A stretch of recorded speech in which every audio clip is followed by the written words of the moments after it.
9월이 되면 각 교단의 교단 총회가 있습니다.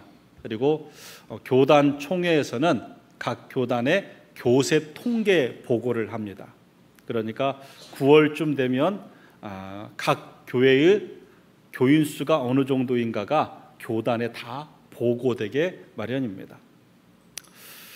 올해 교단 통계 보고 어땠을까요? 참 그 소식이 암울합니다. 대형 교단을 위주로 해서 낸 통계를 보니까 1년 동안 2022-23년을 기준으로 해야죠. 1년 동안 약 16만 명의 교인이 교회를 떠났습니다. 16만 명이면 작은 소도시 하나이고요. 1000명 교회가 160개가 사라진 겁니다. 더 가슴 아픈 것은 그러한 교인 감소 가운데 우리 교회가 속한 통합교단의 교인 수 감소가 9만 4천 명입니다. 엄청난 교인 수가 감소되었습니다. 최근에 기운실에서 발표한 종교에 대한 신뢰도 보고가 있었습니다. 종교에 대해서 우리가 그 종교들이, 그러니까 이번 첫 번째는 종교에 대한 신뢰도, 불교, 천주교, 기독교 통틀어서 종교가 사회에 제 역할을 한다고 생각하느냐라는 질문에 7.3%가 그렇지 않다. 7.3%만 그렇다. 종교가 사회에 올바른 역할을 한다는 게 7.3%. 그러면 나머지 90몇 프로는 뭐예요? 종교가 제대로 역할을 하지 못한다. 10명 중에 9명은 심지어 종교 생활을 하는 사람도 종교가 이 사회 속에 제대로 역할하지 못한다라고 대답했다는 것입니다. 각 종교 신뢰도 조사 결과가 나왔는데요. 각 종교를 신뢰하는 신뢰도 조사에 1위는 캐톨릭이 되었습니다. 29.2%가 캐톨릭이 신뢰할 만하다. 그리고 2위가 기독교면 좋겠는데요. 아닙니다. 불교입니다. 28%가 불교가 신뢰할 만하다. 우리 기독교는 단 21.3%만 기독교를 신뢰할 수 있다라고 이야기합니다. 교회의 감소 원인을 많은 사람들은 인구가 감소하기 때문이다라고도 이야기하지만 사실 그렇지 않습니다. 인구가 감소되어서가 아니라 교회의 신뢰도가 무너졌기 때문입니다.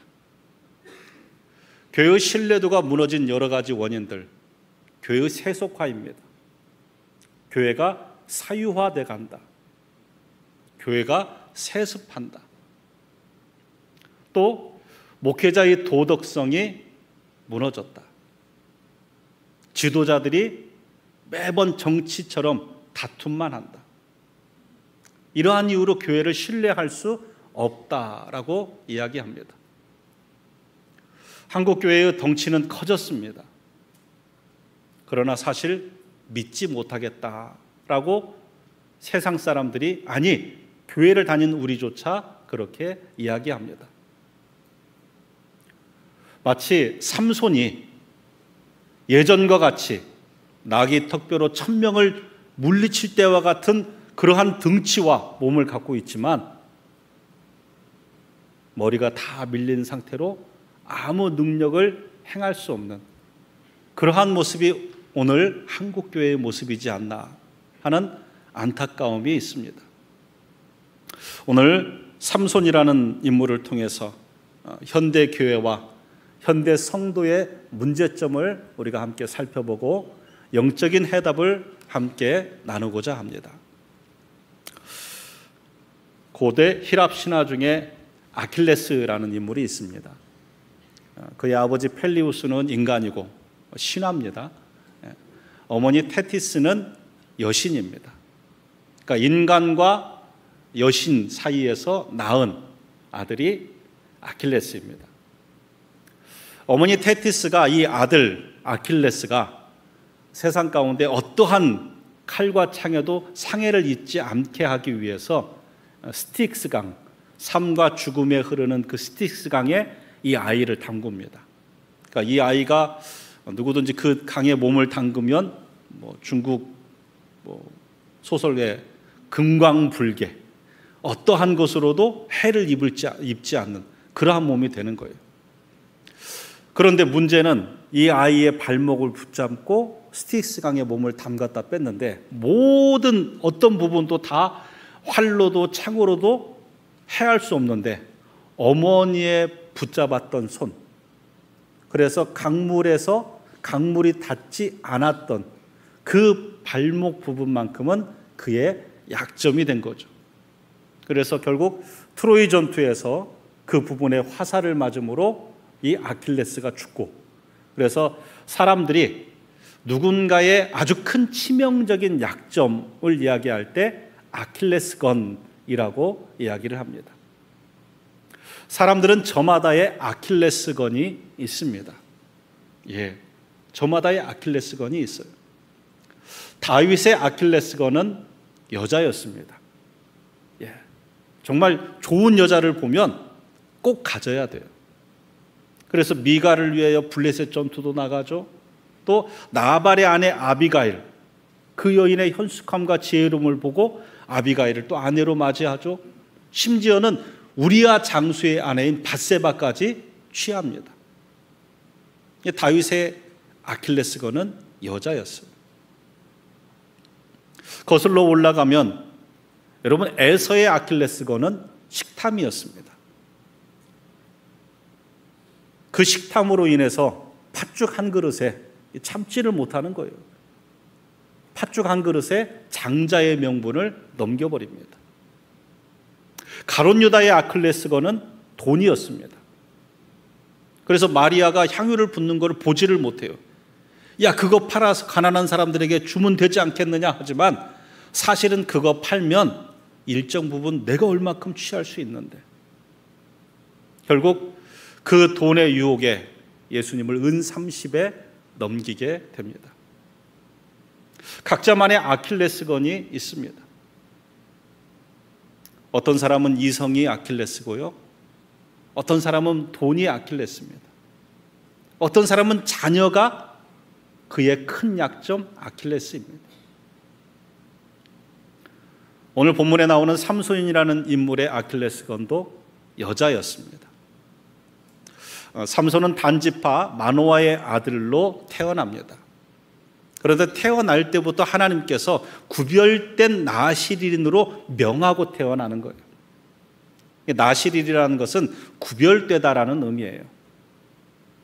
구약의 민수기에 보면 나시린 서원, 그래서 어떤 사람은 한 달을 구별해서 하나님께 드리고 어떤 사람은 1년을 구별해서 하나님께 자신을 드리는 거예요. 그런데 이 삼손은 뱃속에 있을 때부터 하나님이 구별된 자로 택하신 거예요. 사사기 13장 5절에 보라, 내가 임신하여 아들을 낳으리니 그의 머리 위에 삭도를 대지 말라. 이 아이는 태에서 나옴으로부터 하나님께 바쳐진 나실인이 됨이라. 그가 블레셋 사람의 손에서 이스라엘을 구원하기 시작하리라 하시니. 나실인으로 구별되게 태어났고, 그리고 이스라엘을 구원하는 사사로서의 사명을 가지게 되었습니다. 사사라는 직분은 이스라엘의 영적 지도자이고 또 군사 통수권자이고 또 재판관입니다. 이러한 사사로서 하나님의 사명을 받아 블레셋으로부터 이스라엘을 구원해야 되는 삼손. 그런데 이 삼손에게 큰 약점, 삼손 이야기의 흐름을 보면요, 여자 이야기로 그 흐름이 계속 진행됩니다. 그런데 이 여인들이 현숙한 이스라엘의 여인이 아니에요. 다 블레셋의, 그러니까 이방 여인들이에요. 첫 번째는 딥나의 여인. 이 딥나의 여인, 부모의 만류에도 불구하고 이 여인을 아내 삼으러 갑니다. 아내 삼으러 가는 길에 수수께끼를 내고 그 와중에 불편한 관계가 이루어지고, 물론 그 속에는 블레셋과의 대치적인 무언가를 하나님이 계획하신 건 있습니다. 그러나 그럼에도 불구하고 조심할 것에 대한 경계를 두었지만 삼손은 조심하지 않습니다. 두 번째는 가사의 기생입니다. 가사는 블레셋의 5대 도시 중에 큰 5대 도시 중에 한 도시예요. 삼손이 있는 곳부터 이 단에서부터 가사까지 65km가 떨어진 곳인데 이곳까지 내려가서 블레셋의 기생, 그러니까 몸 파는 여자와 몸을 섞습니다. 그 일로 인하여 특별한 뭔가를 한 게 없어요. 나귀 턱뼈로 1,000명을 물리쳤던 삼손이 지금 우리 도시의 기생과 잠을 자고 있으니까 우리가 매복했다가 저를 잡자. 그러니까 뭔가 블레셋의 혼란을 일으키고 블레셋과 전투하는 게 아니라요, 몸을 섞고 나서 매복한 자들이 보이니까 이 가사의 성문짝을 뜯어다가 헤브론에다 갖다 놔요. 그냥 힘자랑하는 낭비밖에 안 합니다. 세 번째 여인은 들릴라입니다. 성경에 보면 삼손이 들릴라를 사랑했다. 완전히 빠져요. 그러한 모습을 보고 블레셋 사람들이 들릴라에게 얘기합니다. 우리가 돈을 줄 테니까 삼손의 힘의 근원이 어딘가를 알려다오. 이 여인이 계속 묻습니다. 삼손이 처음에는 거짓말을 하지요. 그러나 결국 그 힘의 비밀을 이야기합니다. 내가 나시린으로 구별돼서 삭도를 머리에 대면 안 됩니다. 헤어컷, 머리카락을 자르면 안 됩니다. 이야기를 하고 들릴라의 품에서 잠이 듭니다. 들릴라는 결국 사람을 시켜 삼손의 머리를 밀고, 그리고 블레셋 군들이 닥쳤을 때 삼손이 일어났지만 아무 힘을 쓸 수가 없었어요. 결국 두 눈이 뽑히고, 그리고 가사로 끌려가서, 자기가 힘자랑했던 그 가사로 끌려가서 맷돌을 굴리면서 사람들의 조롱을 받는 신세가 되었습니다. 여러분, 오늘 나의 아킬레스건은 무엇입니까? 나의 인생의 약점, 아킬레스건은 무엇입니까? 하나님 외에, 하나님으로부터 온 것 외에 무언가의 만족을 크게 느끼고 있다면 그것이 나의 아킬레스건일 가능성이 아주 높습니다. 예로부터 태국 구왕들에게는 그러한 왕들 사이에 내려오는 이러한 통치 비법이 있습니다. 왕을 대적하려고 하거나 무언가 힘을 가지려고 하는 신하에게 하얀 코끼리를 선물해라 라는 거예요. 하얀 코끼리. 태국은 코끼리를 신성시 여기는데 그 중에 하얀 코끼리는 더욱 특별히 신성한 것으로 여겼어요. 그런데 그 하얀 코끼리를 왕으로부터 선사받은 거죠. 예, 사람들 앞에 얼마나 자랑할 거리입니까? 그런데 이 코끼리는, 여러분, 코끼리가, 어린 코끼리가 보통 3에서 4톤 정도가 되고요. 그리고 코끼리가 장성하면 6에서 7톤 정도 돼요. 예전에 제가 제주도에 가서 코끼리 쇼를 한번 봤는데요. 코끼리 진짜 어마어마하게 큽니다. 그런데 성인이 된 코끼리, 다 성장한 코끼리가 하루 먹는 양이 얼마인 줄 아십니까? 대략 300kg입니다. 엄청나게 먹습니다. 풀 그것 좀 먹으면 얼마나, 아니요, 엄청나게 먹습니다. 코끼리는요, 먹고 싸는 게 답니다. 엄청나게 먹어요. 그 엄청난 양의 코끼리 음식을 대야 되고요, 왕이 하사한 그 코끼리를 관리할 일꾼들을 대야 되고요, 아프지 않게 잘 관리해야 되는데 코끼리 수명이 몇 년이냐면 대략 70년 이상을 산답니다.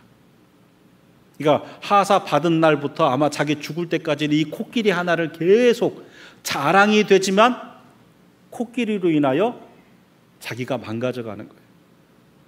온 신경이 코끼리에 가고, 그러다 보면 정사를 못 돌보고, 그러다 보면은 물질적인 부분도 약해지고 영향력도 줄게 되고, 그래서 이 자기를 견제할 만한 그러한 신하에게는 하얀 코끼리를 선물해라. 처음에는 좋지만 만족감이 있지만 결국 자기를 망가뜨리는 그것. 여러분, 사탄도요 우리에게 하얀 코끼리를 선물합니다. 야, 이거 만족감이 좋아. 내가 이걸 누리고 이렇게 좋아. 그렇지만 그걸로 결국 내가 무너지는 경우가 많이 있습니다. 돈으로 만족감을 누린다면요, 돈으로 무너집니다. 예. 술로 만족감을 누린다면 술로 무너지고요. 남편 아닌 이성으로 만족감을 누린다면 그 이성으로 무너지게 되는 겁니다. 내가 만족감을 누리는 게 나를 무너뜨릴 수 있는 가장 큰 약점이 됩니다. 심지어 자녀로 만족감을 누리면요, 때로는 그 자녀로 인하여 더 큰 상실감을 느끼게 됩니다. 교회가요, 무엇으로 만족감을 누려야 될까요? 영혼 구원의 사명으로 만족감을 누려야 되는데요, 교회가 건물과 교인 수로 힘으로 만족감을 누리는 시대가 되었습니다. 중세교회와 별반 다를 바 없게 사회의 선한 영향력이 아니라 사회에 우리가 가진 세상의 파워를 자랑하는 것으로 만족감을 누렸습니다. 오늘날의 교회가 머리 깎인 삼손처럼 된 이유는 우리가 잘못된 것에 만족함을 누리고 있기 때문입니다. 오늘 여러분은 여러분 안에 있는 하얀 코끼리가 무엇이라고 생각합니까? 하나님 위에, 하느님으로부터 온 것 외에 내가 만족감을 누리고 있는 것, 그것이 나의 아킬레스건, 약점이 될 수 있습니다. 여러분, 삼손의 답답함은요, 자신의 약점이 무엇인지를 분명히 알고 그것을 하나님 앞에 내어 놓았어야 돼요. 하나님, 내가 이 여자만 보면 어떻게 못합니다. 이 약점이 내게 있습니다. 하나님, 나를 치유하여 주옵소서.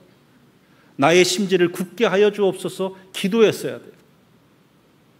자기의 약점이 무엇인지도 모르고 그것을 하나님 앞에 내어놓지도 않은 결과가 참담한 결과를 맞이하게 된 것입니다. 오늘 이 예배 가운데 여러분의 약점이 무엇인가를 깨닫고 그것을 하나님 앞에 내어놓는 은혜가 있기를 축복합니다. 두 번째로 볼 수 있는 것은, 여러분, 거룩한 것을 경홀히 여겨서는 안 됩니다. 나시린의 서원에 하나님의 주신 말씀이 민수기 6장 3절에서 7절 말씀에 있습니다. 포도주와 독주를 멀리하며 포도주로 된 초나 독주로 된 초를 마시지 말며 포도즙도 마시지 말며 생포도나 건포도도 먹지 말지니 자기 몸을 구별하는 모든 날 동안에는 포도나무 솟아는 씨나 껍질이라도 먹지 말지며 그 서원을 구별하는 모든 날 동안은 삭도를 절대로 그의 머리에 대지 말 것이라. 자기 몸을 구별하여 여호와께 드리는 날이 차기까지 그는 거룩한즉 그의 머리털을 길게 자라게 할 것이며 자기 몸을 구별하여 여호와께 드리는 모든 날 동안은 시체를 가까이 하지 말 것이요 그의 부모 형제 자매가 죽은 때에라도 그로 말미암아 몸을 더럽히지 말 것이니 이는 자기의 몸을 구별하여 하나님께 드리는 표가 그의 머리에 있습니다. 예, 독주나 포도주, 심지어는요 포도 씨도 먹지 마라. 그 유사한 것, 악은 그 모양이라도 버리라 라는 의미 같아요. 포도 씨도 먹지 마라. 삭도를 머리에 대지 마라. 부정한 것을 만지지 마라. 시체는 아버지 어머니가 죽었을지라도 그 부정한 시체에 손을 대지 마라. 그런데 삼손은 이러한 하나님의 말씀을요, 나시린으로 구별할 거룩한 하나님의 말씀을요 경홀히 여깁니다. 삼손이 딥나 여인을 아내로 맞이하러 가는 길에 하나님께서 경고의 의미로 사자를 보내세요. 사자를 삼손이 자기 손으로 찢어버립니다. 대단한 사람이죠. 그리고 딥나 여인을 만나고 돌아오는 길에 사자의 시체에 뭐가 있냐면 꿀이 있는 거예요. 그 꿀을 자기도 먹고 자기 부모에게도 먹였더라. 앞서 여러분 나시린 서원에서 뭐라고 얘기합니까? 시체를 만지지 마라. 심지어는 네 부모가 죽었어도 만지지 마라. 그런데 그것을 아무렇지 않게 행하는 삼손의 모습을 볼 수 있습니다.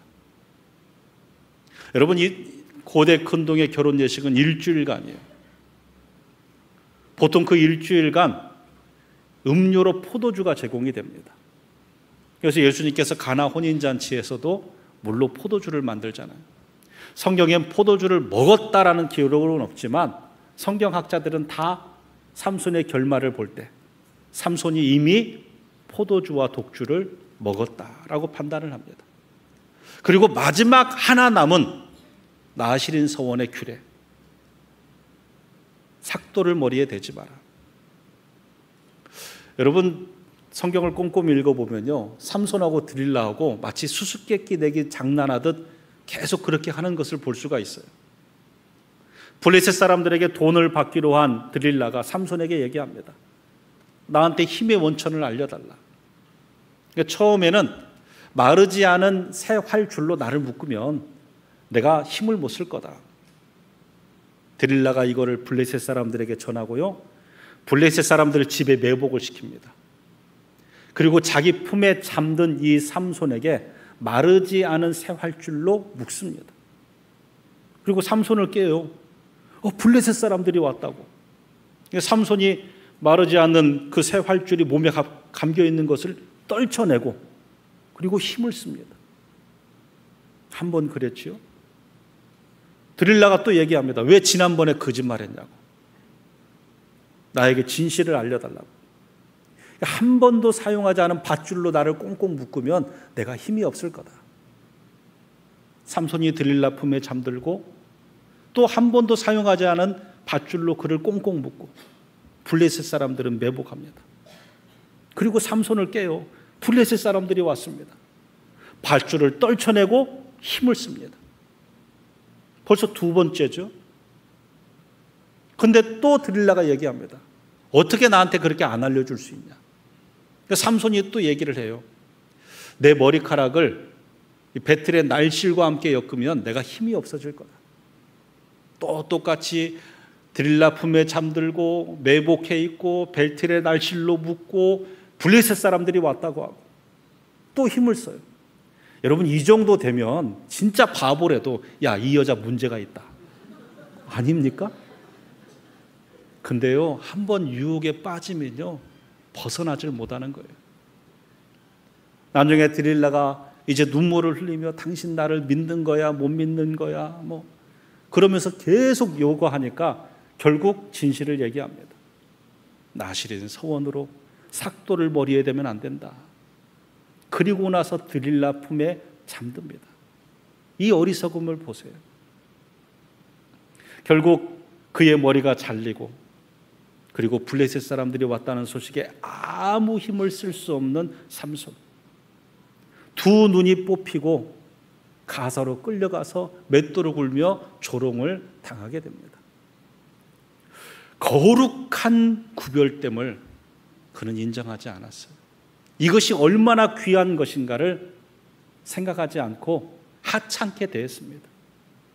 마치 드릴라와 수수께끼 하듯 하고요, 또 딥나 여인을 만날 때 그냥 아무렇지 않게 죽은 시체를 만져서 그 안에 꿀을 먹고요. 거룩한 것을 거룩하게 대하지 않았습니다. 그런데 이 시대가 그렇게 되어 가는 것 같습니다. 거룩한 것을 거룩하게 대하지 않습니다. 여러분, 저와 여러분에게 주신 직분은요, 그것이 교사든 집사든 목사든 장로든 다 하나님께로 온 거룩한 것인 줄 믿습니다. 그런데 사람들이요, 이거 누구나 받는 것, 마치 사회적인 계급처럼 그것을 나누고요, 속되게 대합니다. 누군가는 계급처럼 높은 사람처럼 행하려고 하고요, 누군가는 나는 낮은 거니까 집사니까 하찮은 것으로 대합니다. 거룩한 것을 거룩하게 대하지 않는 시대가 되었습니다. 제가 예전에 부교육자 때 한 집사님들이 하는 이야기를 들었습니다. 한 집사님이 내가 방언의 은사를 받았다라고 하니까 다른 집사님이 칭찬하고 좋아해야 하잖아요. 한번 해봐. 너 보는 데서 한번 해봐. 이 방언 기도는 하나님과 나와의 신령한 대화인데 자기의 호기심 충족, 그걸 너무 쉽게 대하는 모습을 봤어요. 미국에서 저희 교회는 아니었지만 어떤 분들을 만났는데요. 두 분인데 한 분이 그렇게 소개하는 거예요. 예, 목사님이세요? 이 친구는 집사고 저는 잡사입니다. 그래요. 예, 집사도 아니고 잡종 같은 뭐 그런 느낌으로 얘기를 하는 것 같아요. 잡사라고. 자기에게 주신 직분을 거룩하게 대하지 않습니다. 여러분, 예배는 거룩한 것입니다. 정말 거룩한 거예요. 그런데 예배를 마치 문화행사, 극장 한번 가듯 그렇게 대합니다. 하나님을 만나는 사모함과 두렵고 떨림이 없어요. 거룩한 것을 경홀하게 대하는 거예요. 성경에 보면 벳세메스로 여호와의 언약궤가 들어옵니다. 하나님의 임재를 상징하는, 그래서 블레셋 사람들이 감당할 수 없는 그 언약궤가 이 벳세메스로 들어옵니다.